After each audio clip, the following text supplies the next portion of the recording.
नमस्कार मित्रों, towards education में आपका स्वागत है, अभिनंदन है। जो लोग टुवर्ड्स एजुकेशन को वीडियो को देख रहे हैं उनके लिए विशेष तौर से धन्यवाद और उनसे सहयोग की उम्मीद कि वो लाइक और शेयर ज़रूर करें और अपने इष्ट मित्रों को बताएं। मैं टुवर्ड्स एजुकेशन सतीश कुमार आप लोगों का पुनः अभिनंदन करता हूं, स्वागत करता हूं और ये बात बताता हूं कि वास्तव में मैं बिल्कुल निःशुल्क आपको ये समय मिलता है तो मैं आपको पढ़ाने का प्रयास कर रहा हूं। मैं आपको रेगुलर वीडियो दे रहा हूं और इसमें आपको हाई स्कूल, इंटरमीडिएट और बीएससी और टीजीटी, पीजीटी सबके लिए ये वीडियो लाभदायक है, इसलिए इसको ज़रूर देखें। टीजीटी, पीजीटी के 2023 में परीक्षाएं कभी भी हो सकती हैं, घोषणा हो सकती है क्योंकि 2024 में चुनाव नज़दीक हैं, इसलिए सरकार चुनाव करा सकती है। तो वीडियो शुरू करने से पहले आप लाइक सब्सक्राइब करना ना भूलें। मैं वीडियो शुरू करता हूं। देखिए, आपको हमारा जो सिलेबस है उस सिलेबस में सवाल है यानी एल्गी को बारे में मैं आपको प्रयास कर रहा हूं कि शैवाल जो होता है वो थायराइड का वह एक समूह है। थायराइड यानी थैलाब का वो समूह है जिसमें क्लोरोफिल पाया जाता है, अधिकांशतः ये ऑटोट्रोफिक यानी स्वयंपोषी होते हैं, इन्हें दूसरों की ज़रूरत नहीं पड़ती है। इनमें परपोषी परजीवी भी मिलते हैं, कुछ इनमें परजीवी भी होते हैं। इनका सूकाय यानी एक को थैलस कहते हैं। इनका सूकाय विभिन्न उत्तक तंत्रों में विभाजित नहीं होता है। इनका जो थैलस होता है वो विभिन्न उत्तक तंत्रों में विभाजित नहीं होता है। अधिकतर शैवालों में जनन अंग एक कोशिकीय यूनिसेल्युलर होता है। इनमें बंद जैकेट कोशिकाएं यानी स्टेराइल जैकेट सेल्स नहीं पाई जाती हैं तथा युग्मकीय संलयन यानी गैमेटिक फ्यूजन के पश्चात एम्ब्रियो या भ्रूण का विकास नहीं होता है। इसमें जाइगोट से अर्धसूत्री विभाजन के बाद सीधे नया पौधा बन जाता है। देखिए, बड़ी महत्वपूर्ण बात है, जाइगोट से अर्धसूत्री विभाजन के बाद सीधा नया पौधा बन जाता है। नया पौधा कैसे बनता है, इसके ऊपर प्रश्न आ सकता आता है। यदि पीढ़ी एकांतरण होता है तब दोनों पीढ़ियाँ गैमेटोफाइट या स्पोरोफाइट एक दूसरे से स्वतंत्र होती हैं। अनुकूल परिस्थितियों में अधिकतम शैवालों में अलैंगिक जनन माइटोस्पोर के द्वारा होता है। शैवालों में कोशिका भित्ति यानी सेल वॉल पाई जाती है। सेल वॉल में प्रकाश संश्लेषण के पश्चात संचालित भोज यानी संचयित रिजर्व फूड अधिकतर स्टार्च के रूप में पाया जाता है। भारतवर्ष में शैवालों की बहुत शोध किया गया है। मुख्य रूप से मद्रास विश्वविद्यालय का बनारस हिंदू विश्वविद्यालय में इसका अध्ययन किया गया है। देखिए, ये सवाल आ सकता आता है कि जो शैवाल का प्रमुख शोध है वो कहाँ किया गया है, तो भारतवर्ष में कहाँ किया गया है। तो भारतवर्ष में कहाँ है कि भारतवर्ष में शैवालों का प्रमुख शोध है मुख्य रूप से मद्रास विश्वविद्यालय का तथा बनारस हिंदू विश्वविद्यालय। इसका अलावा है और प्रोफेसर हैं MOP अयंगर साहब। प्रोफेसर MOP अयंगर साहब हैं। वो आधुनिक भारतीय शैवाल विज्ञान का पिता कहते हैं। Father of modern Indian algology का भी कहा जाता है। आधुनिक भारतीय शैवाल विज्ञान का पिता। अब इनको देखिए, हम हैबिट एंड हैबिटाट की बात करते हैं कि इनका आवास क्या होता है। शैवाल लगभग हर स्थान पर मिलते हैं।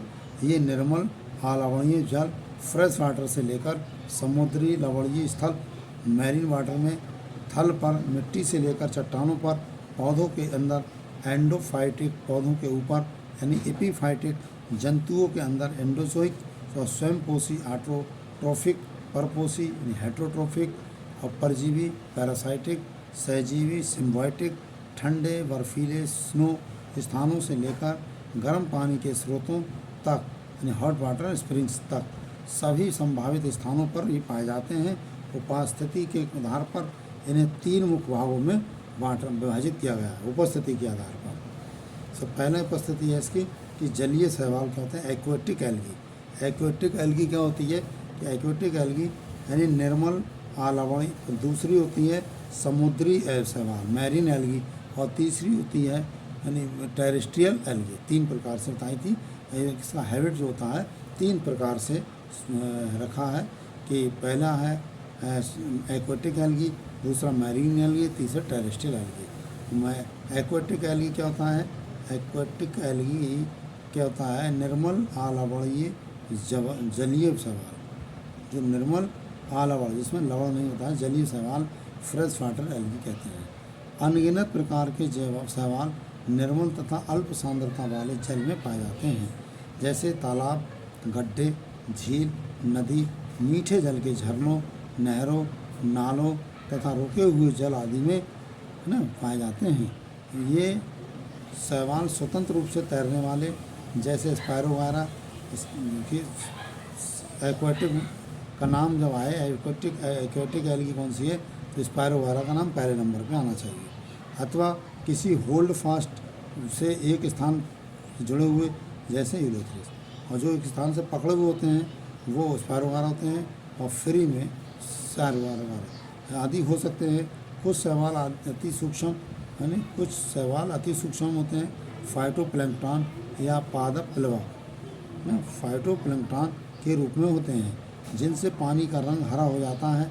जिसमें अति सूक्ष्म एक कोशिकीय यूनिसेल्युलर सामूहिक कॉलोनियल अथवा तंतुमय फिलामेंटस शैवाल पानी में निलंबित होते हैं, पानी में निलंबित होते हैं। यूग्लिनोफाइटा, जेंथोफाइसी, साइनोफाइसी, क्रायोफाइसी, डायटम व कंजुगेट्स के सदस्य पानी की निचली सतह पर मिट्टी में अथवा किनारे पर पानी के अंदर पाए जाते हैं। क्योंकि जो पानी के अंदर और ज़मीन पर जो पाए जाने वाले यूग्लिनोफाइटा, जेंथोफाइसी, साइनोफाइसी, क्रायोफाइसी, डायटम और कंजुगेट्स, ये सदस्य होते हैं। ये पानी की निचली सतह पर मिट्टी में या किनारे पर पानी के अंदर पाए जाते हैं। इस संपूर्ण समूह को बैंथोस कहते हैं। बैंथोस किसे कहते हैं, जो पानी वगैरह में ज़मीन की मिट्टी में पाया तो उसे बैंथोस कहते हैं। इस समूह के उस भाग को जो सतह पर मिट्टी से जुड़ा रहता है एपिपेलिक, तथा जो चट्टानों या पत्थरों से जुड़े होते हैं उन्हें एपिथेलिथिक कहते हैं। देखिए कि इस समूह के जो समूह बताए थे हमने आपको, जेंथोफाइसी, यूग्लिनोफाइसी, साइनोफाइसी, क्रायोफाइसी, डायटम और कंजुगेट्स, इस समूह की बात हो रही है कि उस भाग को जो सतह पर मिट्टी से जुड़े रहते हैं उसे, जो मिट्टी पे जुड़े रहते हैं, जो मिट्टी में पाए गए उन्हें एपिपेलिक कहते हैं, और जो चट्टानों व पत्थरों पर उगते हैं उन्हें एपिलिथिक कहते हैं, एपिलिथिक शैवाल कहते हैं। तो ये भी आता है कि जो पत्थरों पर पाई जाने वाली होती हैं उनको क्या कहते हैं, तो उनको एपिलिथिक शैवाल कहते हैं। ठीक है। अब दूसरा है समुद्री शैवाल यानी मैरीन एल्गी। मैरीन एल्गी में क्या है, समुद्र के लवण युक्त जल में पाए जाने वाले शैवाल अधिकतर रोडोफाइसी तथा फियोफाइसी के सदस्य होते हैं। समुद्र के लवण युक्त जल में पाए जाने, केवल लवण युक्त है वो अलवणीय था ऊपर वाला, में पाए जाने वाले शैवाल अधिकतर रोडोफाइसी तथा फियोफाइसी के सदस्य होते हैं। बहुत से हरे शैवाल जैसे कोडियम, कालरप्पा, कोडियम है, कालरप्पा है,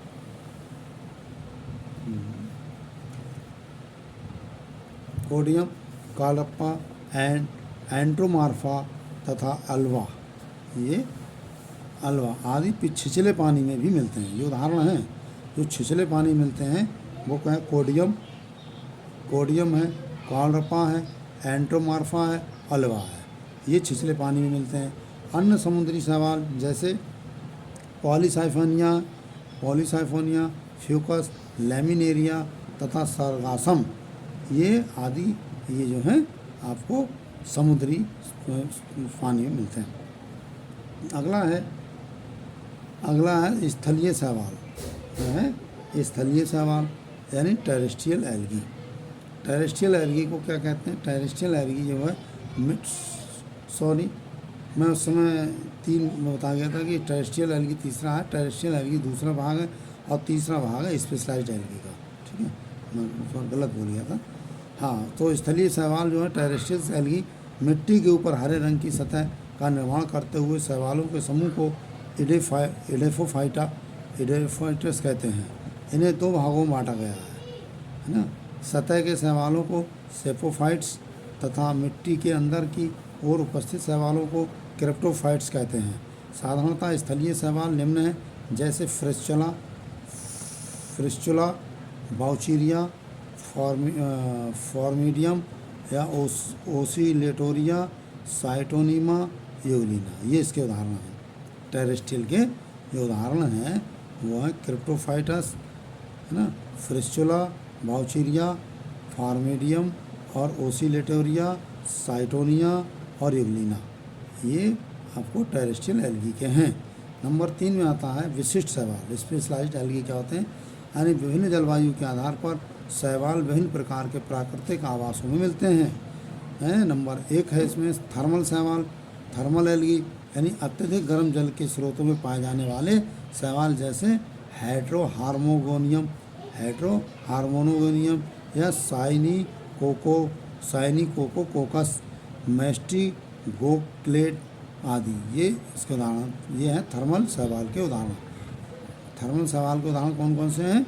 हाइड्रोहार्मोगोनियम और एक साइनिकोकोक्स और एक है मेस्टिगोक्लेडस आदि। दूसरा पार्ट है इसका हिमोद्भिद शैवाल यानी क्रिप्टोफाइटिक एल्गी। क्रिप्टोफाइटिक एल्गी कुछ शैवाल हिमाच्छादित शिखरों पर भी पाए जाते हैं और इनकी उपस्थिति से बर्फ़ का रंग बदल जाता है, जैसे रेड स्नो जो क्लेमाइडोमोनास निवेलिस के काली बर्फ़, ब्लैक स्नो यानी रैफिडोनिमा से, तथा हरित बर्फ़ यानी ग्रीन स्नो और क्लेमाइडोमोनास येलो स्टोनेंसिस आदि के कारण होती है। ये हम क्रिप्टो एल्गी के उदाहरण भी थे। इसका तीसरा पार्ट है सैलोद्भिद शैवाल यानी लिथोफाइटिक एल्गी। लिथोफाइटिक एल्गी क्या होता है? नमी वाली चट्टानों पर पाई जाने वाली शैवाल सैलोद्भिद शैवाल कहलाती है, जैसे रिवुलेरिया और गिलियोकैप्सा। ये है लिथोफाइटिक एल्गी के उदाहरण, रिवुलेरिया और गिलियोकैप्सा। अगला है लवणोद्भिद शैवाल यानी हेलोफाइटिक एल्गी। हेलोफाइटिक एल्गी क्या होता है? कुछ शैवाल अत्यधिक लवणीय जल में पाए जाते हैं, जैसे स्टीफेनोप्टेरा, ड्यूनेलिएला और क्लेमाइडोमोनास ईहर्निवर्जाई।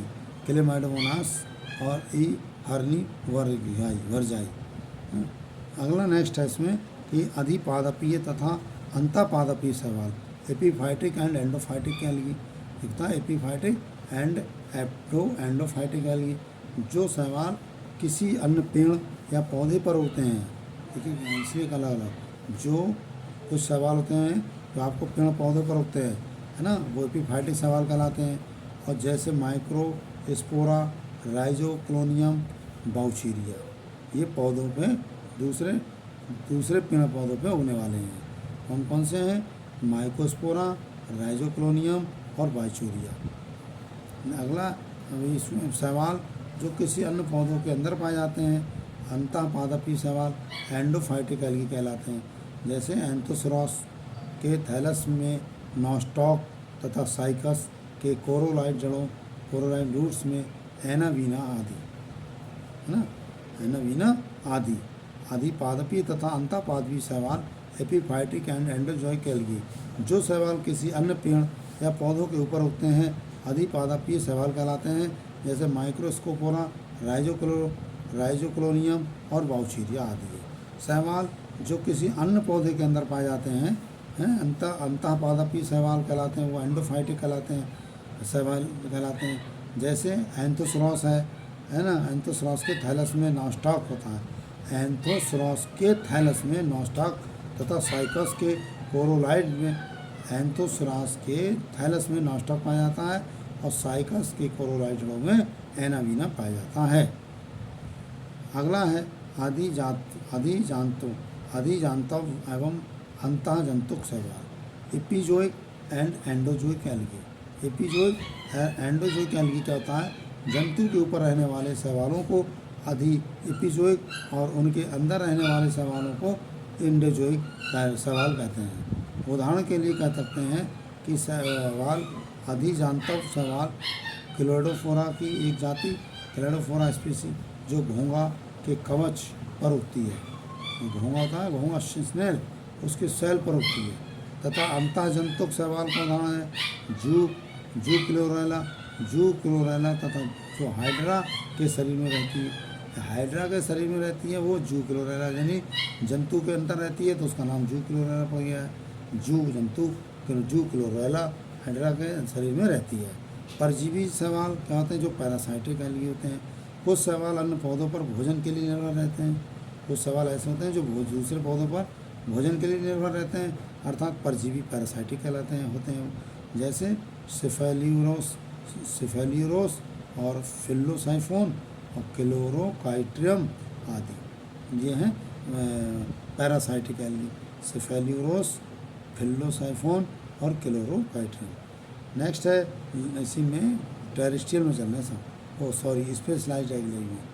स्पेशलाइज्ड एल्गी में चलना। अगला पार्ट है समुद्र लाल, रेड सी तथा सरगासो समुद्र, सरगासो सी, यानी टाइकोडेस्मियम के कारण मेडिटेरियन सी का वह भाग जो लाल हो जाता है लाल समुद्र कहलाता है, तथा एटलांटिक महासागर का वह भाग जहाँ सारगासम बहुतायत में मिलता है सारगासो सी कहलाता है।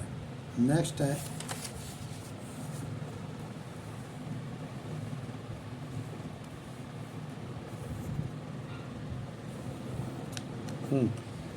है जल प्रस्फुटन। यानी वाटर ब्लूम्स में कुछ शैवाल पानी की सतह पर बहुत अधिक वृद्धि करके उसे झागदार बना देते हैं, जैसे नॉस्टॉक और एनावीना में। सहजीवी शैवाल होता है नेक्स्ट सिम्बायोटिक एल्गी में क्या होता है, लाइकेन में कवक तथा शैवाल का सहजीवन पाया जाता है। ये लाइकेन में पाया जाता है, लाइकेन में कवक तथा शैवाल का सहजीवन पाया जाता है। ये शैवाल नॉस्टॉक और एनावीना आदि होते हैं। ठीक है, इसके साथ ही हम आपको इसके संरचना के बारे में नेक्स्ट वीडियो में पढ़ाएंगे। तब तक के लिए इजाज़त दीजिए और आप लाइक और सब ना भूलें, शेयर। Thank you.